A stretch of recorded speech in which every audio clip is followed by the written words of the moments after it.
Halo semuanya, Assalamualaikum warahmatullahi wabarakatuh.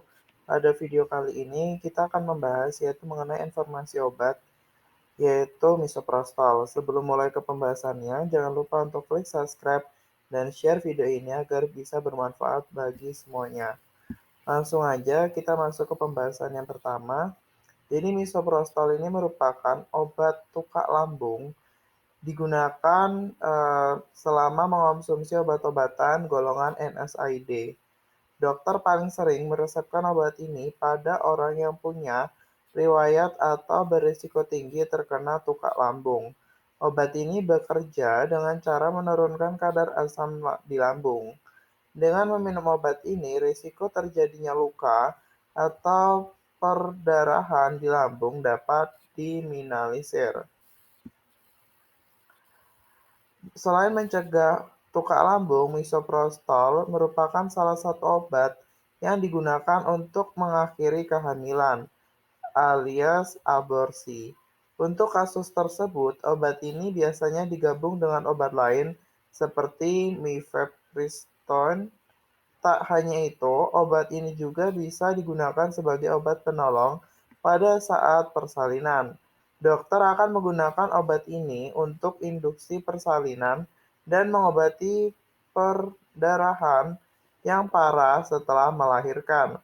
Ketika digunakan untuk persalinan, obat ini bekerja dengan cara membuat otot pada rahim berkontraksi. Dokter juga bisa meresepkan obat ini untuk tujuan lain yang belum disebutkan. Gunakan obat ini dengan hati-hati.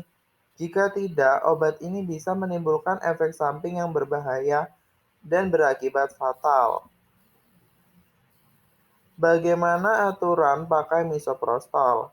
Misoprostol merupakan obat keras yang penggunaannya harus diawasi ketat oleh dokter. Oleh karena itu, obat ini umumnya tidak dijual bebas di apotik atau toko obat. Anda hanya bisa mendapatkan misoprostol dengan resep dokter. Untuk mencegah tungkak lambung, obat ini diminum sebanyak 4 kali sehari sesudah makan dan saat akan tidur. Hal ini dilakukan untuk menghindari efek samping diare. Sementara bila digunakan untuk menginduksi persalinan, dokter atau perawat akan memasukkannya ke vagina. Tanyakan kepada dokter untuk mengetahui mekanisme obat ini dalam perawatan persalinan. Dosis yang diberikan biasanya bergantung pada kondisi kesehatan respon tubuh terhadap pengobatan. Itu sebabnya baiknya Anda tidak memberikan obat ini kepada orang lain walaupun mereka mengeluh gejala serupa.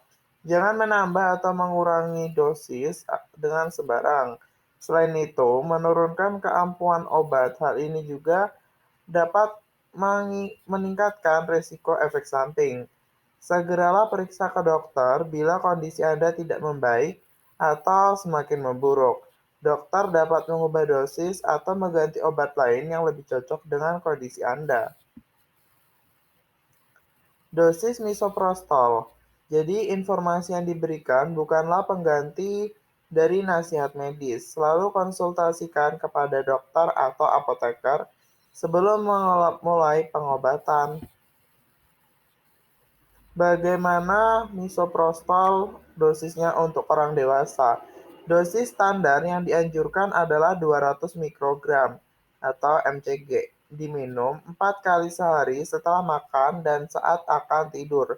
Bila diperlukan, dosis dapat ditingkatkan hingga 400 mikrogram. Diminum 2 kali sehari. Untuk dosis pada anak-anak itu belum diketahui dengan pasti. Jadi sebelum mengonsumsinya, sebaiknya berkonsultasi kepada dokter. Efek samping yang dapat dialami karena misoprostol, jadi obat ini dapat menyebabkan diare ringan hingga sedang, perut kram, dan mual. Efek samping ini biasanya terjadi selama seminggu pertama pengobatan. Kemungkinan terjadinya diare dapat diperkecil dengan mengonsumsi obat setelah makan. Efek samping yang tidak begitu serius lainnya juga dapat terjadi. seperti muntah-muntah, perut kembung, sembelit, sakit kepala, pusing, kram menstruasi, bercak, atau haid tidak teratur. Apakah misoprostol aman untuk ibu hamil dan menyusui? Jadi misoprostol ini tidak boleh diberikan untuk ibu hamil.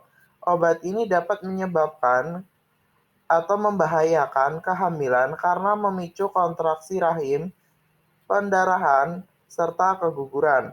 Obat ini termasuk dalam risiko kehamilan kategori X menurut Food and Drug Administration atau FDA di Amerika Serikat atau setara dengan Badan POM di Indonesia atau BPOM.